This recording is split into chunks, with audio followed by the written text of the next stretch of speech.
All right, so this video, the first video we're gonna make is the Fire Support Operation First Look. This is your first look at how to build your products and ultimately conduct the brief. So this first video is gonna go through the operations order, but stop short of the concept of fires, fire support execution matrix, and the target list worksheet. Those will come in individual videos to follow. So for the PE itself, inside of your module or notebook, mine is page 154. We're going to refer to the second page of the operations order. And on the operations order, can we see pretty good? Verbiage? Yes. Okay. In the operations order for first look, now not all op orders will flow in this sequence, but for this, we have here Appendix 1, which annotates the intelligence estimate to Annex Bravo to the OPORD that it is with. Okay, so inside of this is going to be all of your intel information that you need. And again, this is a very beginner level order, but most of the orders that you're going to see from here forward will follow the same sequence of information. We'll just have more information with it.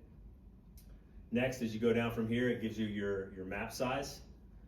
From the map size, that's what we've been working with in class. That's just your shoot board. The 1 in 50,000 is your map. The time zone, okay, we're operating in Central Time Zone, which is located here for you. That's going to be listed in a few places in this, and this really only is applicable to when you're building your date time group on your documents, whether we are in Sierra or Romeo based off of daylight savings time. Next from there, you have your task organization. It says C Annex Alpha, right? We're not going to get into a ton of that for this. We're going to get into next your threat situation.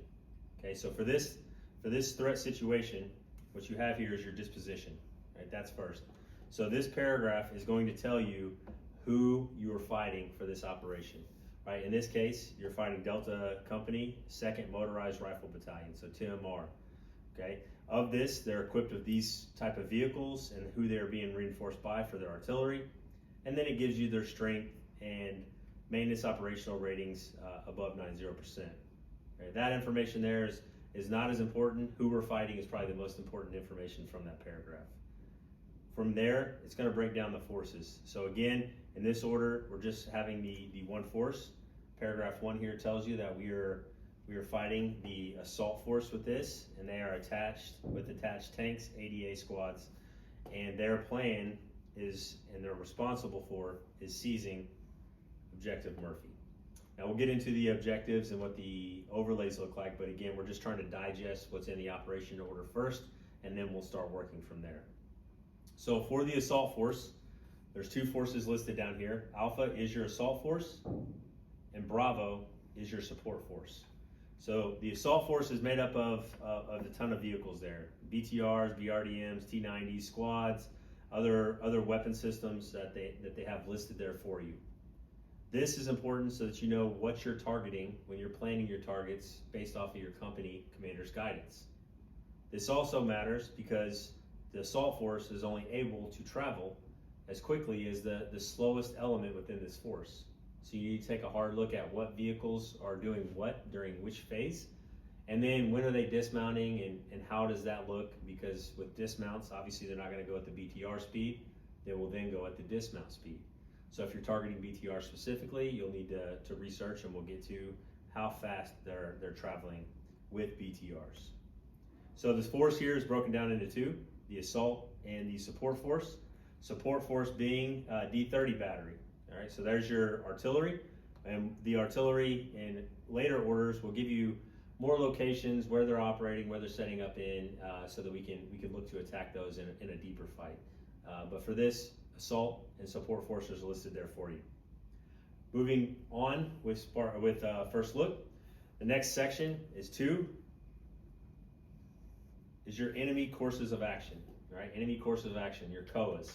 So the first one that you see just below is MLCOA.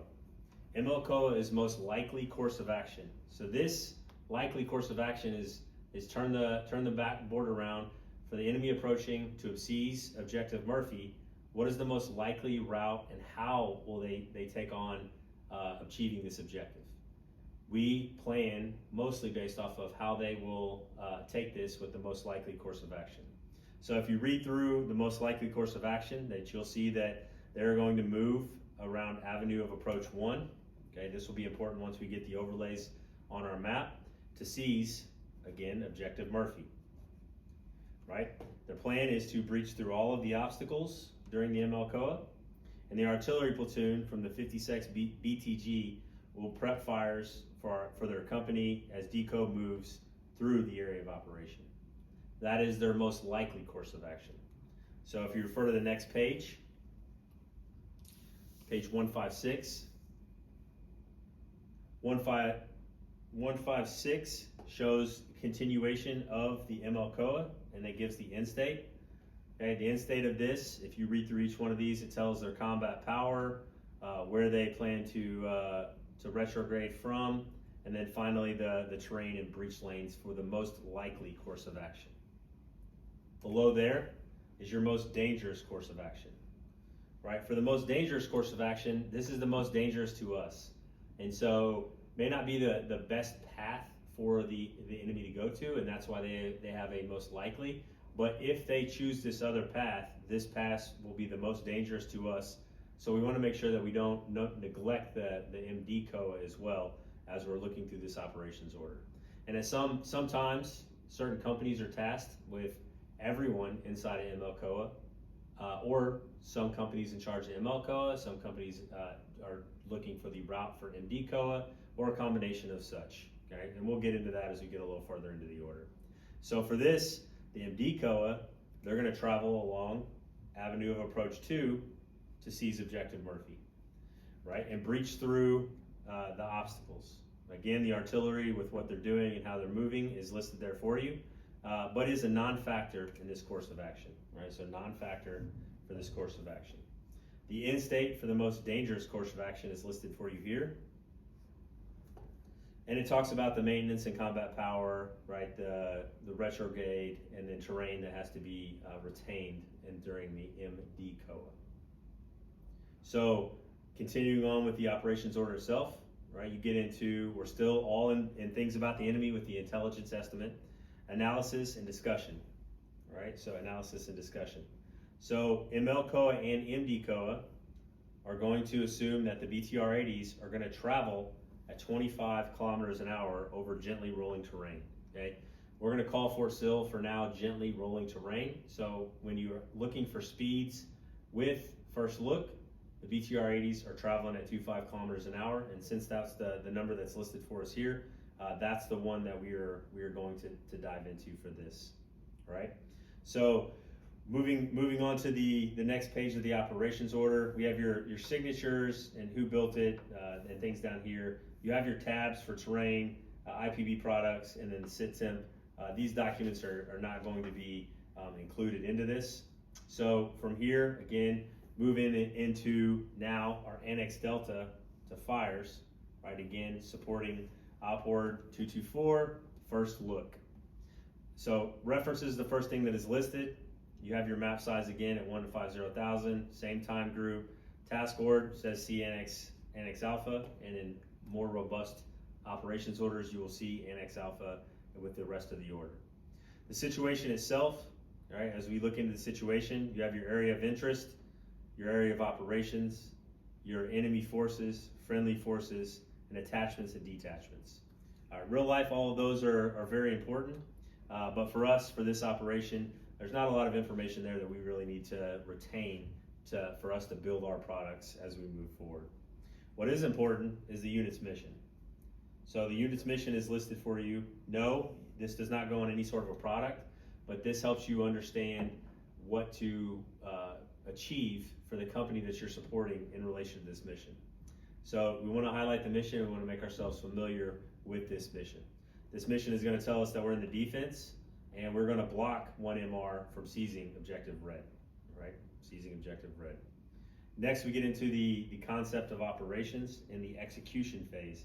Now, there are many things that we're gonna see through Annex Delta here that are going to be listed in other parts of the operations order. So we're just going to read through those, make some notes if we need to, and then continue on with the rest of the order itself. Okay, So first one there, Alpha is your concept of fires. Okay, we're going to talk about the concept of fires documents in a little more detail, but listed in the execution, it tells you that this unit is in direct support to us in the infantry. We have battalion mortars that are used to engage these targets in the engagement areas and to disrupt within the area of operation. So what that's telling you is we're going to have battalion mortars to support our battalion because they're part of the battalion for the entirety of the operation, and I'm sure it'll be broken down by phase once we get a little further into this. Your first part, phase one, the scheme of fires here, there is one planned target to support the turning obstacle in the disruption zone. So we're looking at this as one planned target, and the priority of fire for phase one is going to be your battalion scouts. And this will become important once we get into building our FSEM and then prioritizing who is in support of what target at the battalion and above level. Phase two, listed for you here, there are two planned targets for phase two. Right, those are to deny enemy indirect fire. Right, tells you that phase two ends when we determine the enemy is committing along avenue of approach one. So this document is from here forward is going to have the enemy commit to avenue of approach one, which supports the most likely course of action. Priority fire for battalion scouts. Priority fire is then going to transition to Alpha company for phase two. Phase three, labeled destruction. During this phase, there is one planned target to support blocking and destruction of the assault force. Okay, think back to what we saw with the assault force. And again, the priority fire is going to be Alpha company for phase three. Moving into to page 158 for me.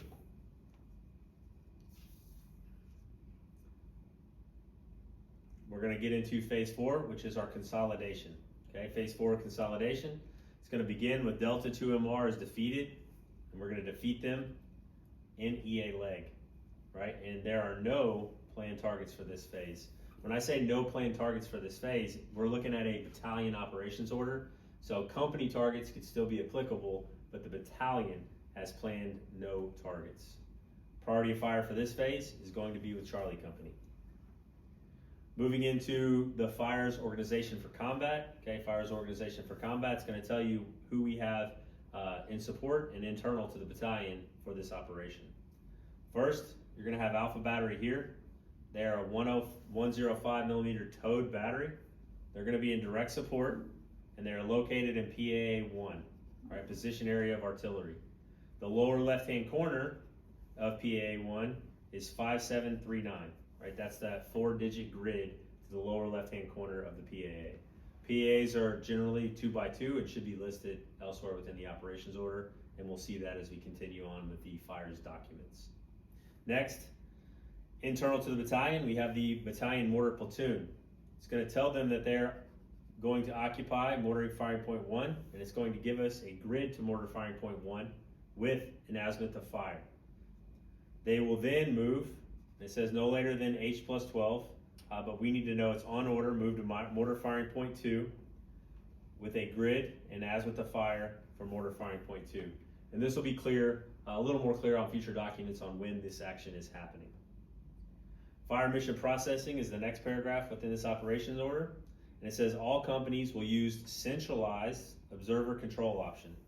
So centralized means, again, that once we receive a call for fire at the FSO level, we will then communicate that to the battalion FSO, right? And the nets for that we'll discuss as we build out the FSCM.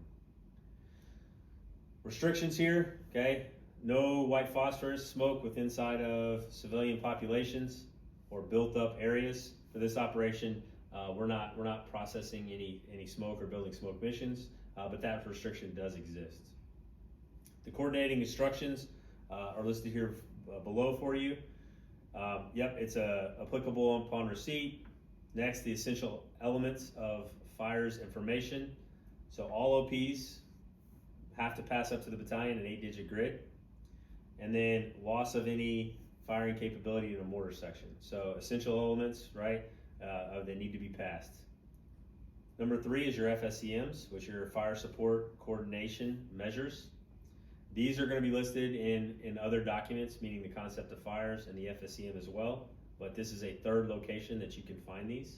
It says the following FSCMs for the operation are here and listed in the FSCM, but we'll see them here and highlight them.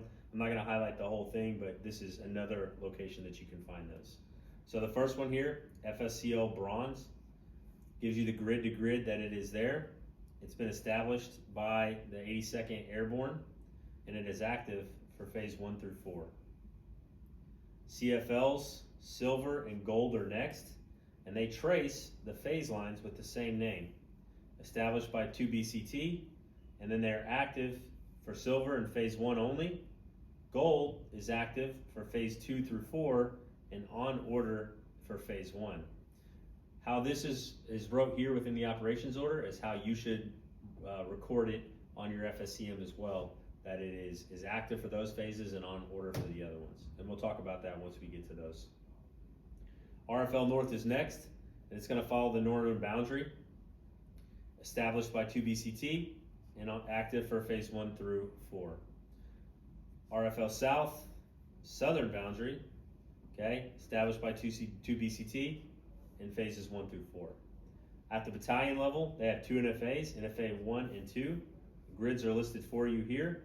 They have a radius of 150, who they're established by, and then finally the phases that they are active, which is 1 through 4 for this operation.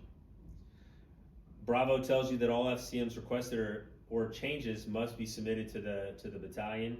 So for this, we're not changing anything during this operations order because we're not actually executing. So that point, very valid in real life for the building of our products here, nothing that you need to be concerned with.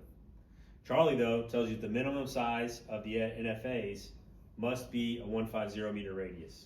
So real life, you can make those NFAs larger based off of more restrictive, but for the evaluation for all of Bullock, what is listed in the operations order is the size that you should construct all NFAs. The company FIST will establish NFAs for all company OPs and must have an 8-digit grid transmitted to the battalion fire cell. Moving on to page 159 here, okay, your timeline is listed for you there.